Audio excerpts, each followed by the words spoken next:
Welcome to Refuel with Jennifer Ballou. Join Jennifer for the next hour for a time to recharge, refresh, and refuel your heart and soul. Here's your host, Jennifer Ballou.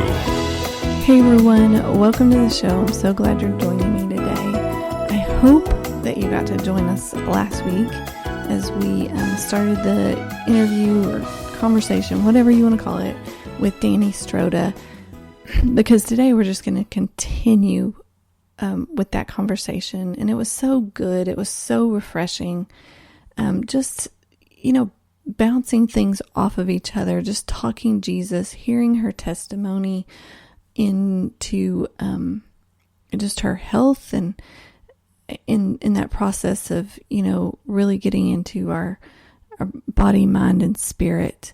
And we're going to continue on in that topic, and then just start talking personalities and all that cool stuff. So fun.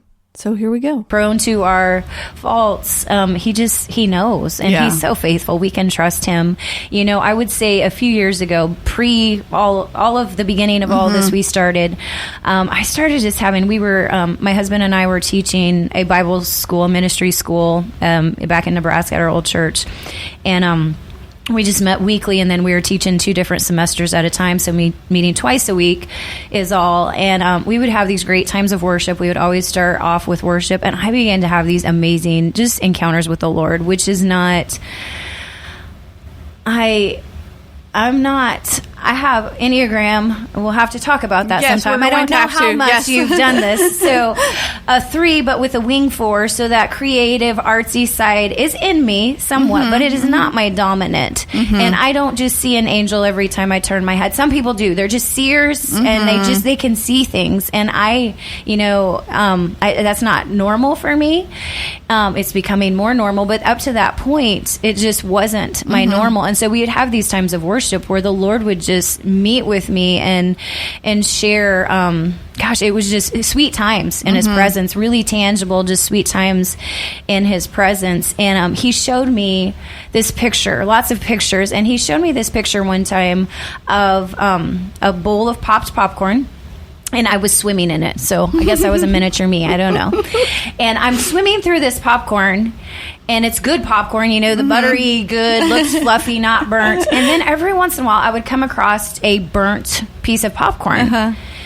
And what the Lord showed me and told me about that, it's like you can search and go, you can explore me and the things of me for a really long time. And you don't need to worry about that, like getting off into weird stuff. This is pre-yoga. Like, it had never even come up. You don't need to worry about that because you know what burnt popcorn is. You know the good popcorn. And when you come across a burnt one, you just have to take it and throw it out. Yeah. And so that really, I think, then, probably fast forward 2, 3, 4 or 5 years. I don't know. That just keeps coming back. It's like, I can trust him because, we have this foundation in him, and he's bigger even than any experience we don't have in him. Right. To help us, as long as we're leaning into him. Now, when we start trying to get off on our own, then you're in your own hands. Oh, right. Yeah. But when our intention is closeness with the Lord, and he's vast, and there's so much to explore. And yes, you may come across a piece of burnt popcorn that's not for eating.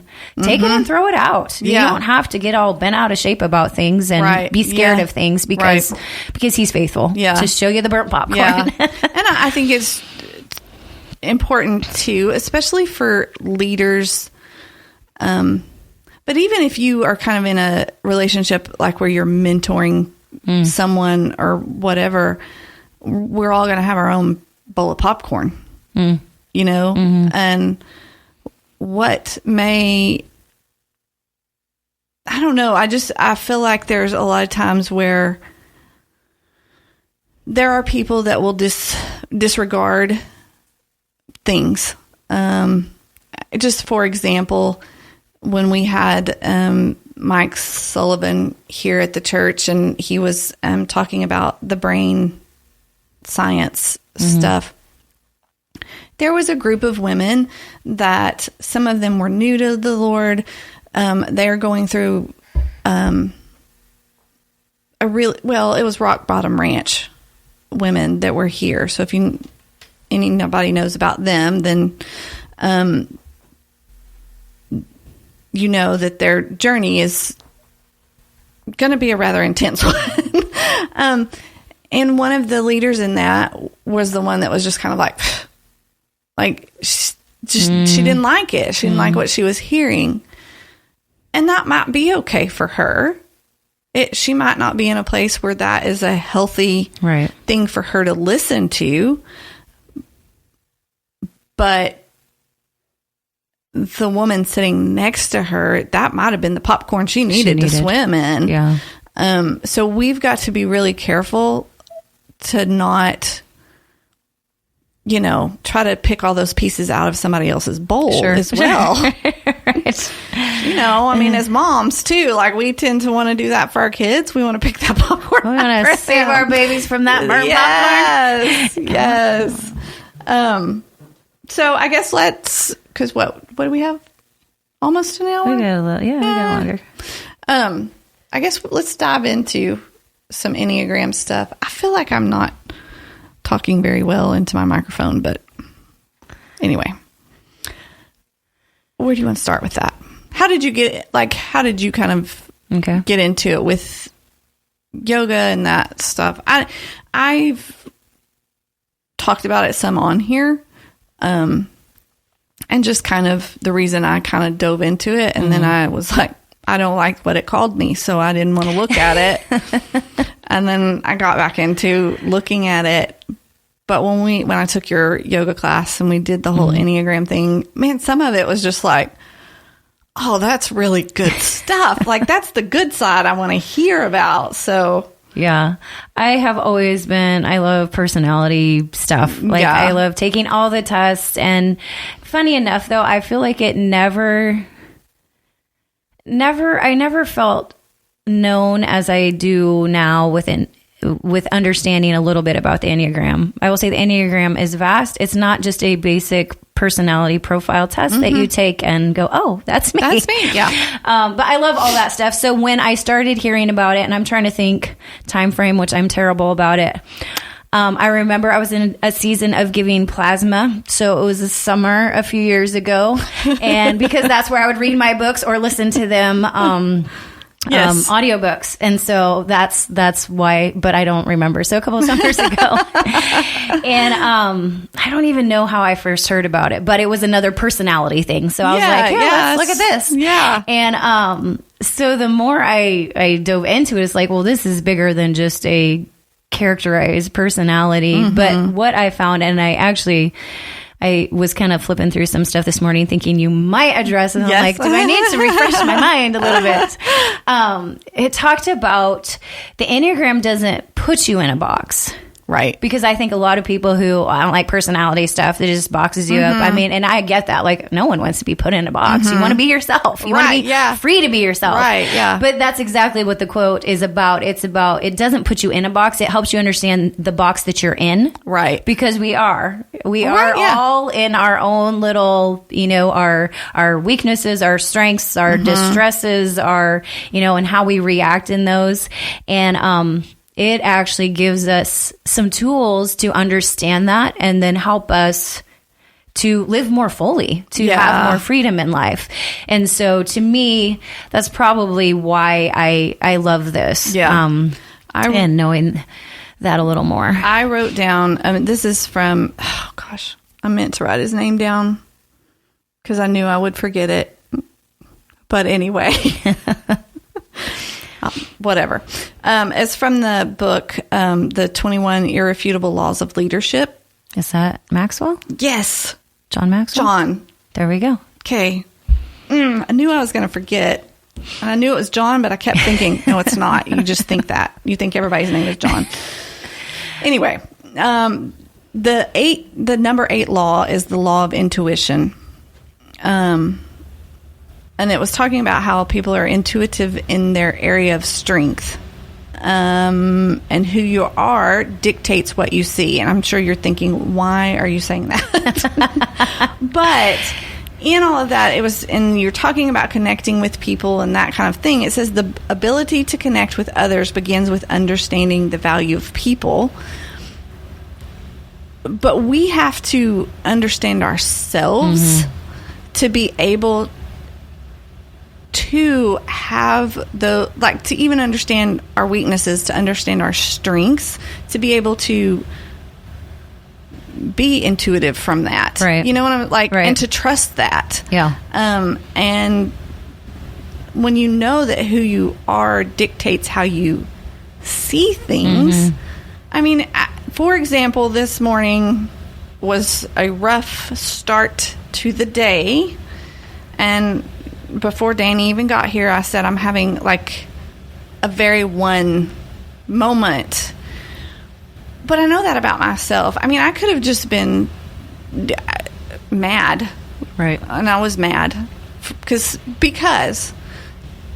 things that were supposed to have been done and people told me would be ready, it wasn't ready. It wasn't done. I now have somebody that was supposed to be, I had in place to be doing things for me while I was recording.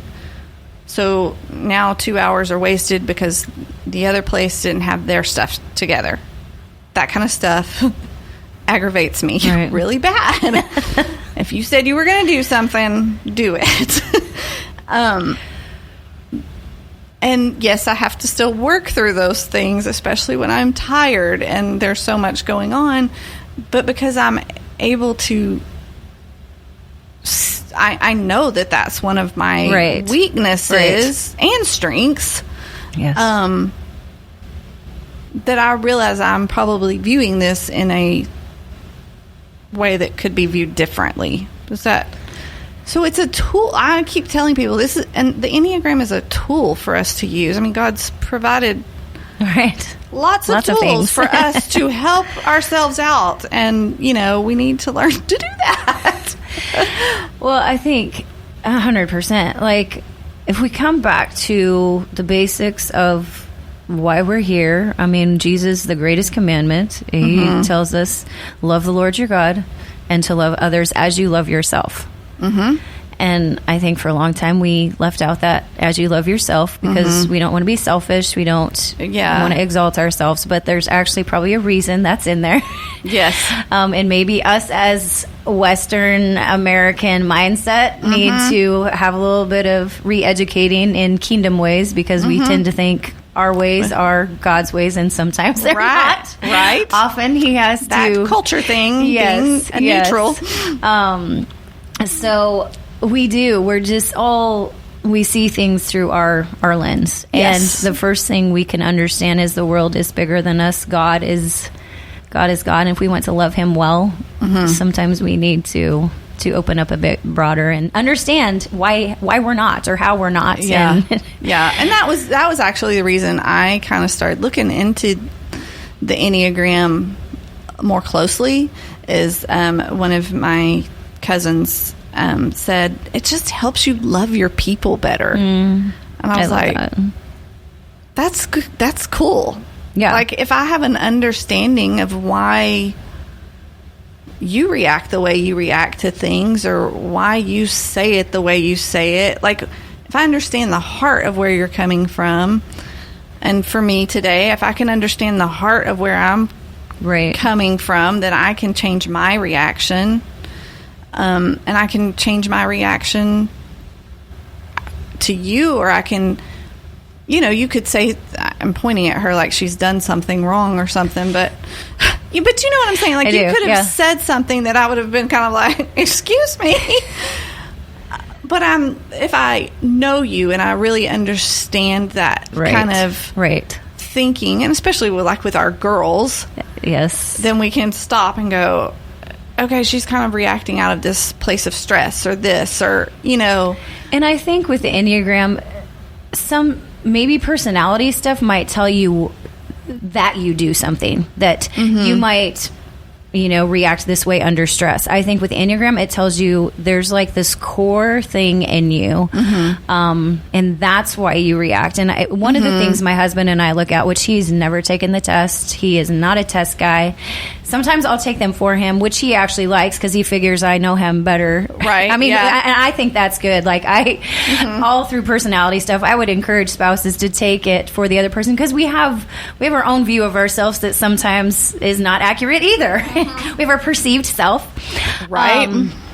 But we look at, there's so many, you don't even have to take a test. You can start looking at things. And one of the, there's so many veins of, right, yeah. Even the wording is different on some. Like if there's nine types, what someone clarifies labels or defines a type, it might be a little different. Yes. And, because if you've listened very long, the one, an Enneagram 1 is most likely labeled a perfectionist. Right. I hate that word. 3 is a performer. Yeah. Same. Right. Can we switch those two? Yes. No. But then, what is the other one that they... reformer? There's... I don't know. Anyway, I'm sorry. I probably got her way off, and we'll get back on track. Yeah, no, I was just going to say that one of the things that we look at that somebody, I don't even know whose train of thought this is because it's so studied and so researched, and then there's experts on it, and I don't know where everything comes from. Neither of us are. No, to clarify, we don't take that. I took an Enneagram course last year, and she's more qualified than I am. The teacher of that, who was way more qualified than me, said that she was sharing maybe the tiny little bit of the fingertip of this because it's people devote years and years of their lives to the study of this, which I have no interest in, but I do like dabbling. Right, yeah. But that the wounding childhood message that they are responding to life out of, whether that childhood message, the parents intended it, it doesn't even have to come from parents, but what they grew up with, and that became their reality and how they respond to life out of that. That's what they heard clearly, and that's where they now live life out of. I love looking at those because if you can understand what somebody's been brought up in. Yes. And it's not that the parents are bad parents. It's just what you as a person heard. That when you understand that about people, there is so much easier. Grace. I don't know if grace is hard to give. I just think that we cut off wanting to give it because we don't want to understand people. I don't know. I don't know if that makes sense. But it does. We love looking at those those inner things. Like, it's not just that you react, it's that this is what you're hearing from me, but that's not actually what I'm saying. Right, yeah, yeah.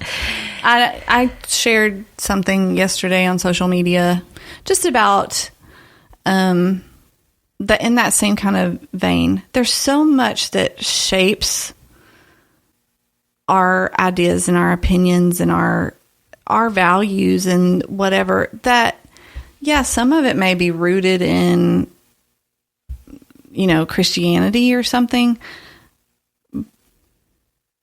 But, they're just, I'm having a hard time trying to describe what I really meant. It's not so black and white as, and I think a few people took that as an actual color reference when they responded to what I posted. And that is not what I meant. I just meant literally everybody around you has different cultural backgrounds. Right. They have a different upbringing. They have different hurts and scars and trauma. They have different things that they respond to when they feel loved or celebrated, or there's just such a vastness to that we have to look beyond how they're acting or reacting, or what they're saying, what they're sharing, and just love them. Yeah.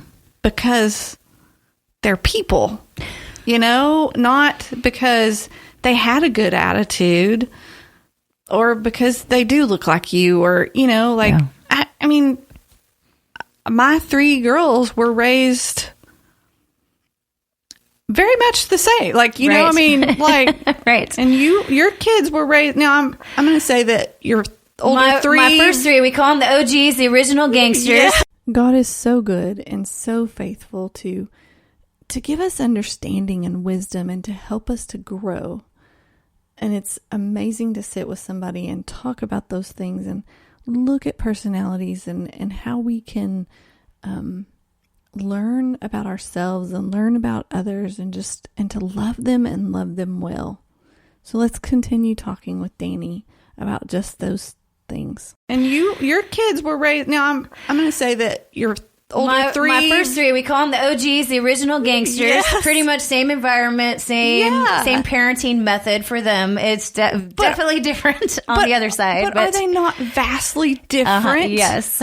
People. And when you're talking about girls, you can probably see it, I think, a lot more than you can with boys, but that's just my opinion. And my brother and I mean, we're very different. Mm-hmm. And a lot of times we look at each other and we're like, were we raised in the same house? Like, I don't understand.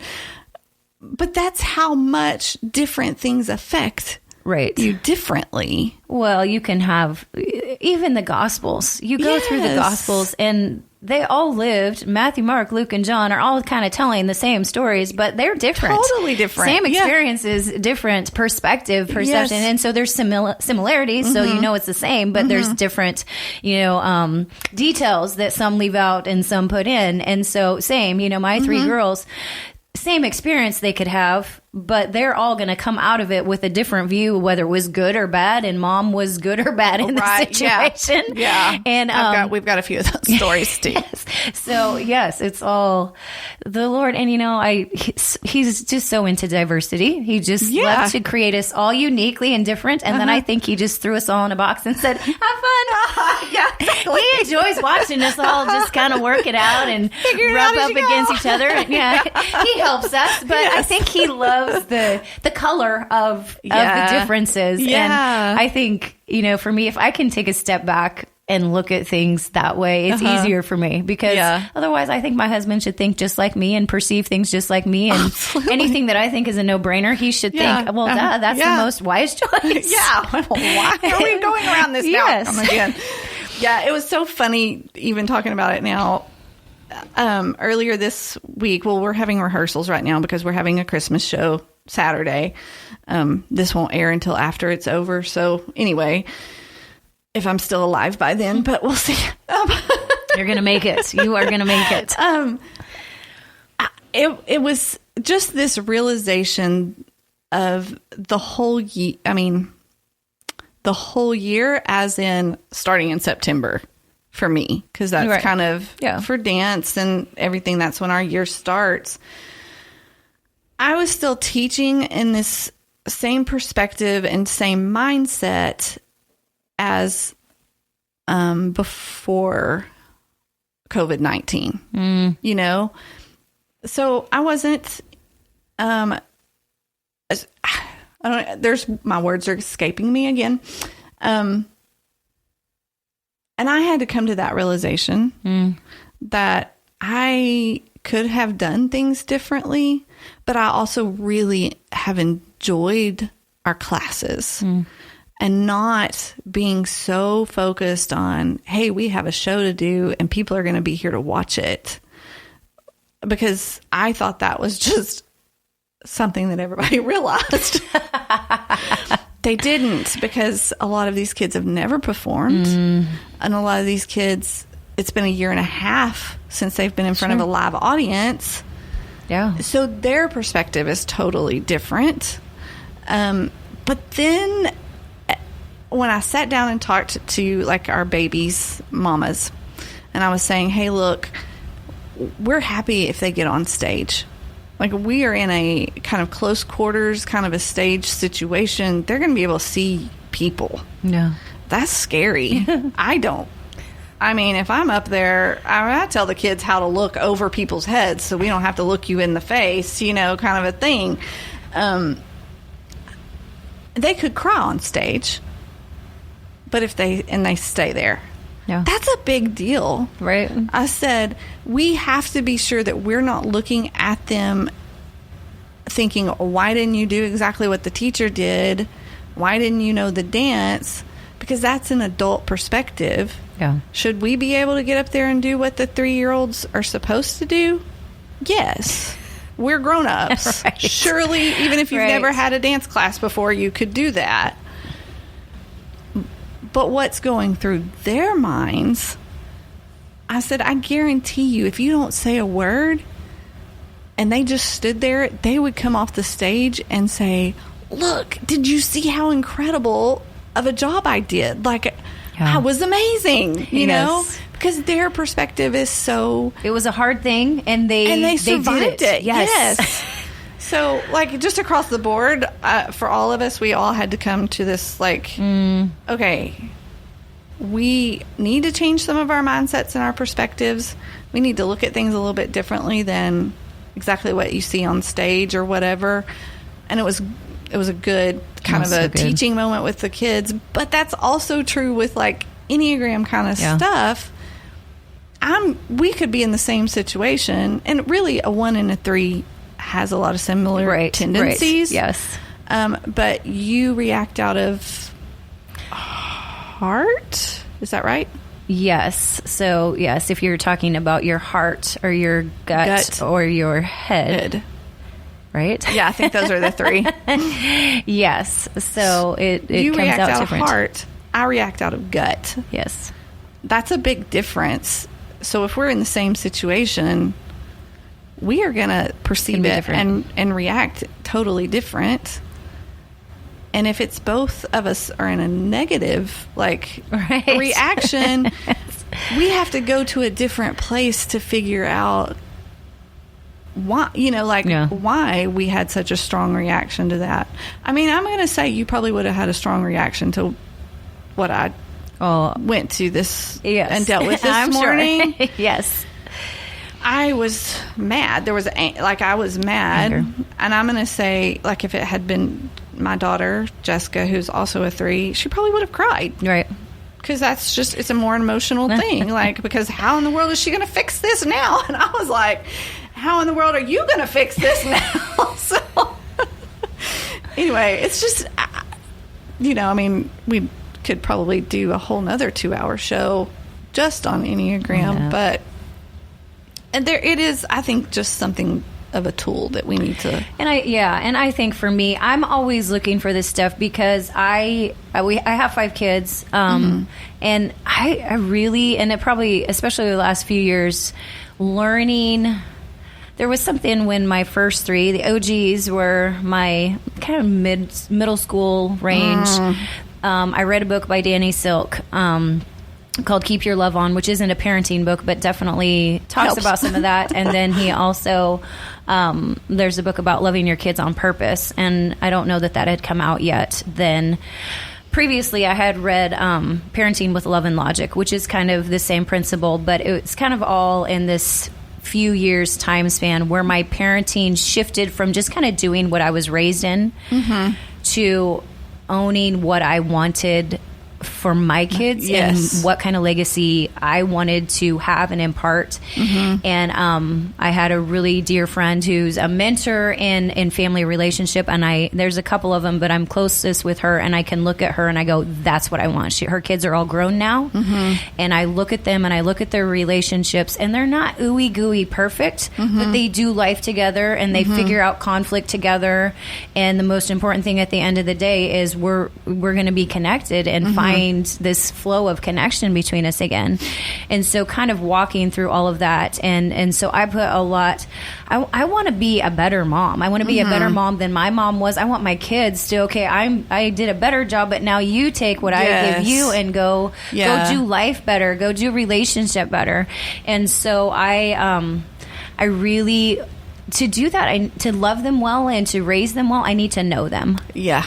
And so I think for the Enneagram with me, it's like, yes, I'm understanding things about myself. It's like, first of all, I think there's a lie that we believe that no one else is like us. Right. Sometimes the devil can hit us up with stuff like that. And when you understand that, no, this is there's other people in the same, they experience things the same as you. You can give yourself a little bit more grace, but then when you can look at your kids and understand that, it helps me love them well. My husband as well, but just talking about parenting, it's like, and my kids are all pretty much, they're pretty good about, okay, mom wants us to understand what this is, and they'll at least kind of humor me, even though I think the two oldest kind of found it on their own. My third, she's kind of a rebel, and I'm sure she hasn't taken the test, and anyway. But she's probably an 8, like my middle one, who's like, I'm not doing it.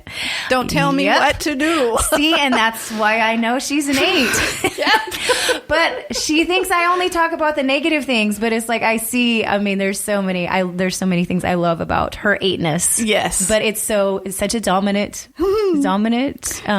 personality. My mom's one too. So understanding my kids and giving them grace in areas where it's like none of them are my number. So no, isn't that weird? It is. I don't even think of the younger two who you wouldn't type yet. I still don't think I'm going to get another 3. No one's going to be like, that's just the Lord. Like I said, he throws us all in a box and goes, here, figure it out. It's fun. It's so funny to me because my oldest and my youngest, which there's 6 years between them, and they always kind of just butted heads, love each other. They love each other more if it's just the two of them and no one else around, because otherwise they butt heads. Yeah. The oldest is a 3 wing 2.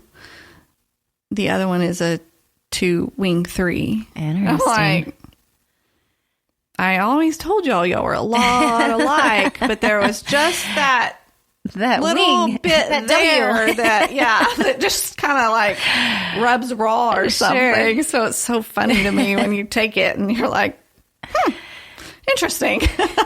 I think that's what it is. To me, it is. It's just fascinating to me. Just, again, to watch God's creation, God's uniqueness coming out of each person uniquely. And it's just like, Lord, you really are just fascinating. You are. You got to be up there laughing or something. Laughing and crying. There was one thing in the, when we did the yoga session with the Enneagram, and you were talking about,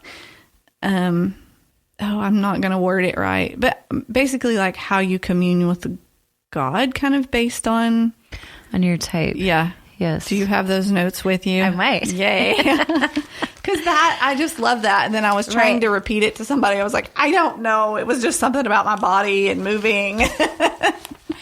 Yes. Oh my goodness. Okay. So heart types. So if you look at the heart triad, that's 2s, 3s, and 4s. Okay. Kind of living out of emotions or not, absence. Yes. Like me, as a 3, I tend to shut them down. Yeah. Like the project is more important than anything I may be feeling. And so it's it's like an opposite of an emotional reaction. But they often connect with God through relationships, imagery, and symbols that impress the presence and nearness of God on them. So that's heart types. Here we go. The gut types. So an 8, 9, and a 1 often connect with God through their bodies. That kneeling, lifting hands, walking, dancing, stillness, that offering of their body to the Lord, and just finding connection. Like that's their way to connect. And then the head types, which is 5, 6, and 7, those thinkers, they often nourish their souls or connect with God by learning new things. They're in their just that mental capacity, enjoying books, ideas, study, questions, teachings, experiences, and conversations that open them up to the wonder and reason of new things. Yeah. Oh, I remember part of that. My dad's a 7.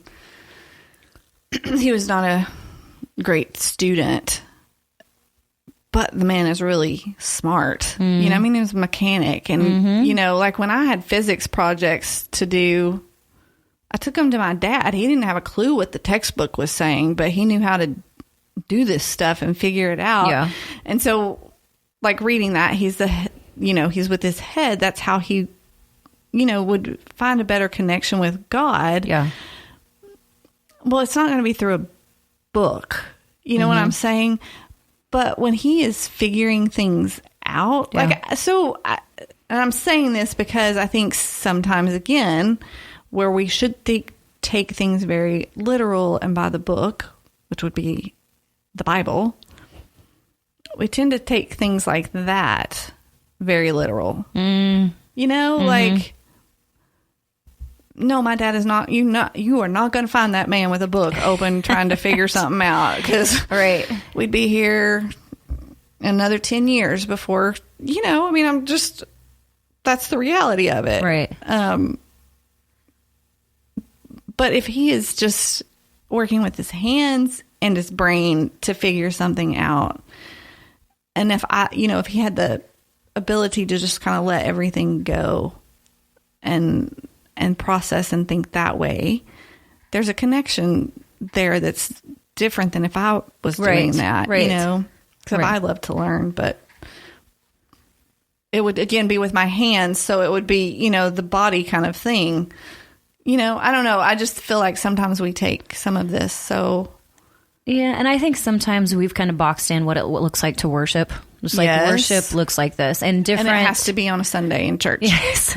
And different denominations maybe have embraced a bigger category of what it looks like to worship, but still I think we're very limited in what it's like, no, all of it. It's all this body, anything I do. I mean, it's whatever the verse is that anything you do it as unto the Lord. Right. And that's worship. Yeah. When you're doing it as unto the Lord, you're doing it for a connection with the Lord. And it may look like reading a book. It may look like getting in and figuring something out in a car.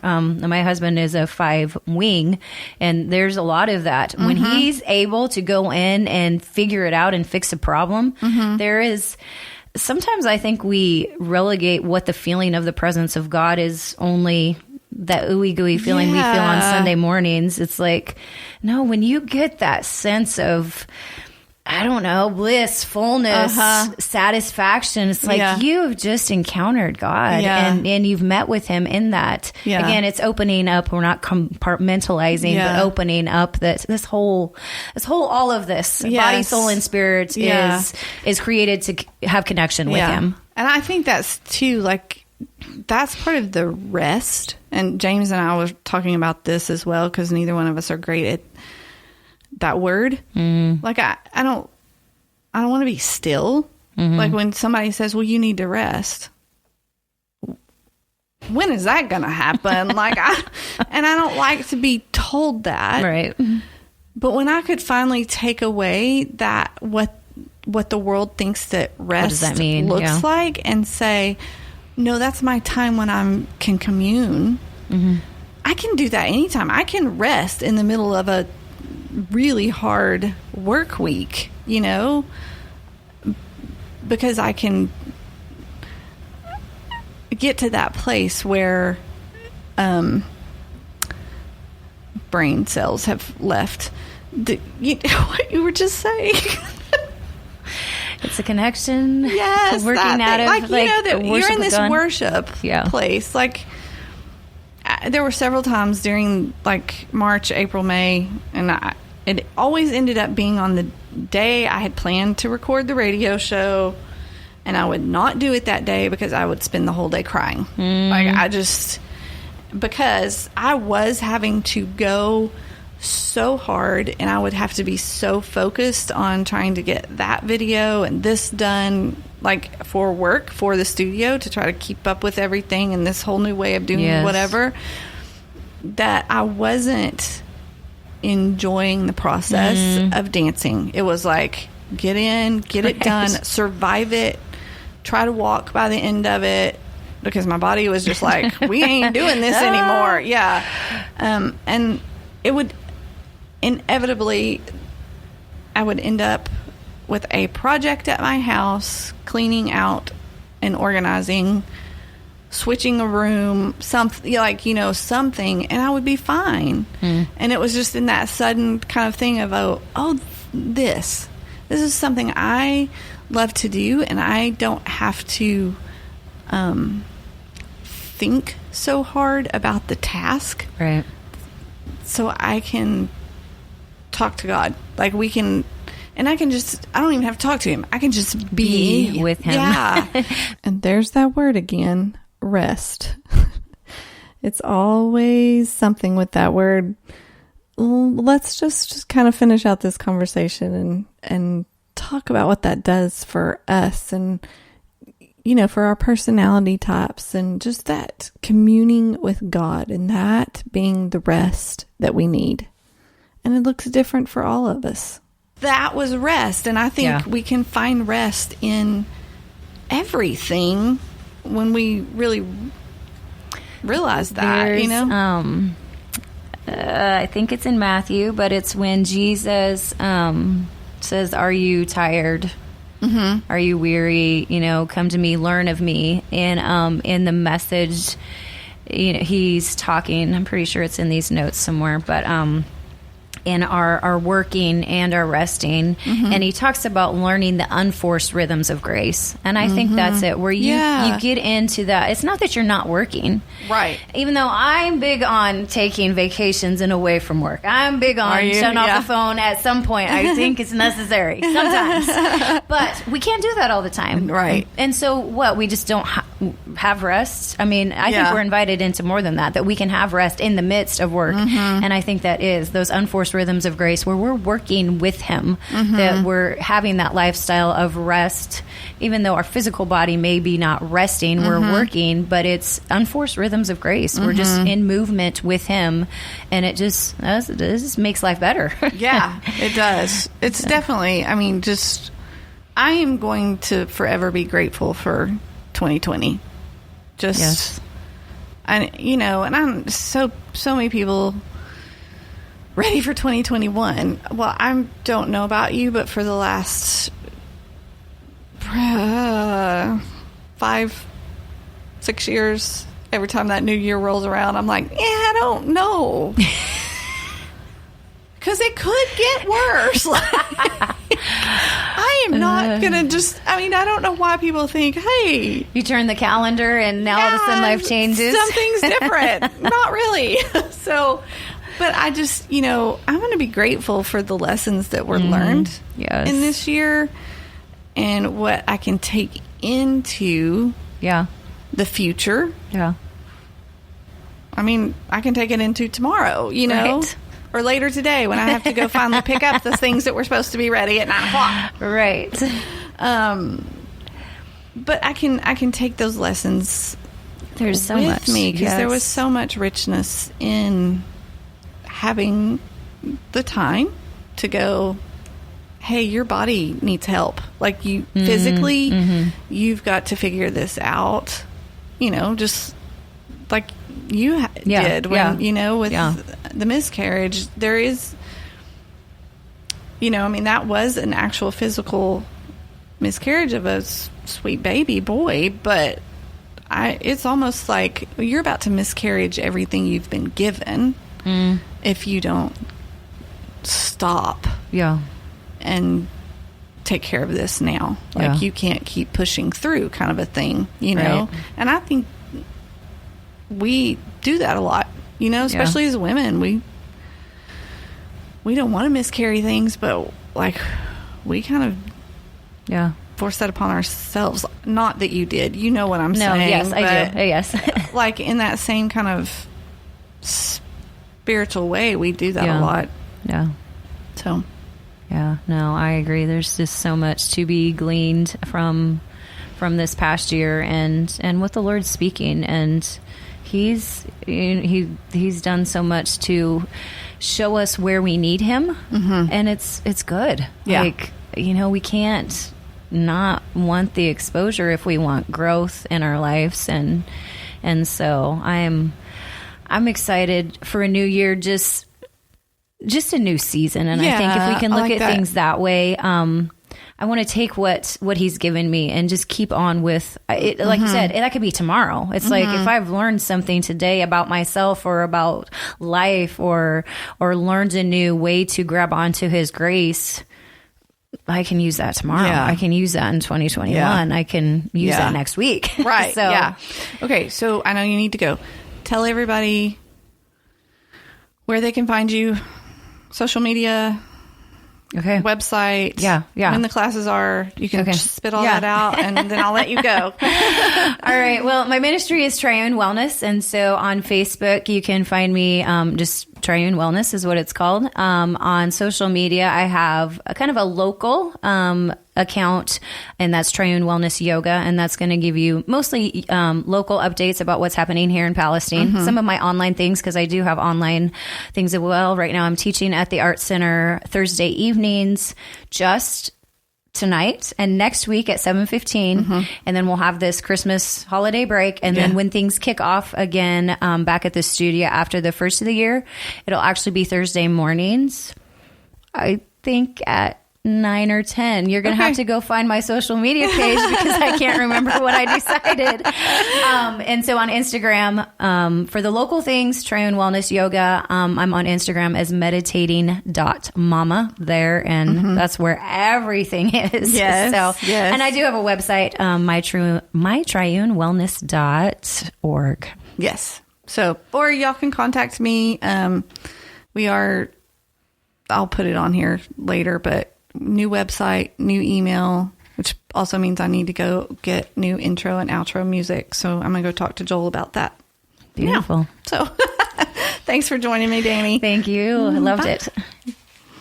Well, that finishes our conversation with Dani for this time. You know, she is just as genuine as she sounds and such a wonderful person. If you live in the Palestine area, I would highly, highly recommend checking out Triune Wellness and attending one of her yoga classes. Really, I would attend all of them if you can. They're so good. It really, really does incorporate mind, body, and spirit, and there's nothing quite like incorporating all three of those and going deeper into your relationship with Christ and taking the time to really look at things and I don't know, it's almost like breathing through them. It's so good. So I would just highly recommend it. If you don't live here, just know that there are other, places in your community that may offer holy yoga, or you can do Dani's online classes, and they're good. I would do them. We'll be back in just a minute to finish out this show. One of Dani's favorite verses that she shared in one of her yoga sessions is a verse that we probably all know very well, but she read it in a different translation. And it was the Passion Translation, and it's also really good in the Message. But sometimes when we just, when they translated this version into the Passion version, this guy knows his languages. I mean, he knows them. The guy is just incredible. And I can't remember his name, so there you go. That's about par for the course for me. But anyway, so, I think this is really more closely how it would have been worded and how it really take it. And it just brings so much more of what we were talking about earlier in the conversation of how literal we really should take some things. And how when you start looking for things that refer to your energy and different aspects like that, it really isn't the word. So anyway, all that to get to the verse in Matthew 22, and it's verse 37, and it says, Jesus answered him, love the Lord your God with every passion of your heart, with all the energy of your being, and with every thought that is within you. This is the great and supreme commandment. And the second is like it in importance. You must love your friend in the same way you love yourself. There's a couple of things about this verse that I just quickly want to share to wrap up today's show. But when we were talking about the Enneagram, the triads for that are heart, gut, and head. And this verse really hits all three of those. It talks about every passion of your heart with all the energy of your being, which I really feel like that is, the gut portion, and with every thought that is within you. And when we've talked about the Enneagram, this is not to say, well, this is how I am, and that's how it goes. It's to recognize how we are, but learn to incorporate all those things.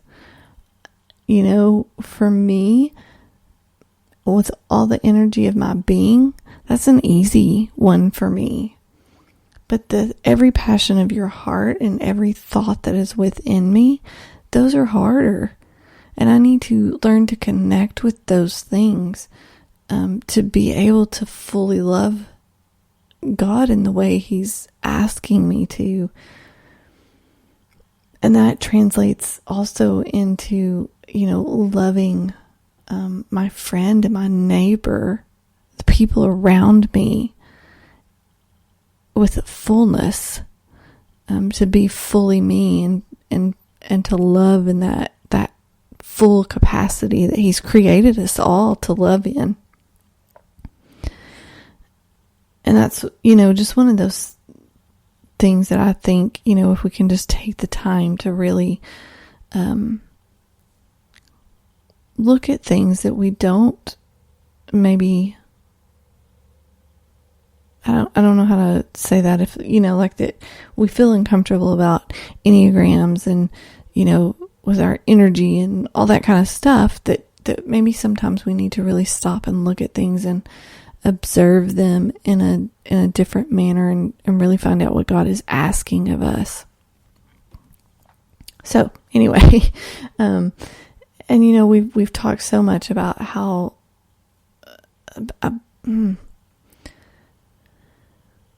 loving people and really embracing them in this walk of the kingdom, bringing that atmosphere into a place and into a situation, to me, is loving people in a full capacity. And that's really what we want to do, and where we want to be and where we want to take this, and really learning ourselves and coming back to the original intent of who He purposed us to be, is just part of that. So anyway, that's how I'm going to end this one today. I hope you'll join me next week. We've got more incredible interviews. I've got tons of stuff lined up. I'm fixing to be traveling a whole lot, taking the microphones with me and sitting down with some people. And I really just want to share some stories that will offer hope in this new year. Because let's face it, 2020 tried to suck it right out of us. So I'm just going to start pouring some in. Some other new exciting things. I can finally tell you all of the stuff, even though I don't have very much time. We do have our brand new website up. It is refuelwithjennifer.com. You will also be able to access podcasts. Both of the interviews with Dani will be up, and then all the future ones will be up. You'll have to access those through the website at this moment. After a couple of episodes, I'll be able to start uploading them like to iTunes and things like that. So you'll be able to find them there. We also have a new email address, and that's just Jennifer@refuelwithjennifer.com. We have a Facebook page, and we also have a Patreon, which Patreon allows you to support Refuel so that we can grow, we can do more things. The ministry can just become more of what it's supposed to be. And with that support, you also get a lot of extras. So I would encourage you to go check out Patreon and search for Jennifer Ballou or Refuel. Either way, it should pull me up and just see what you can get.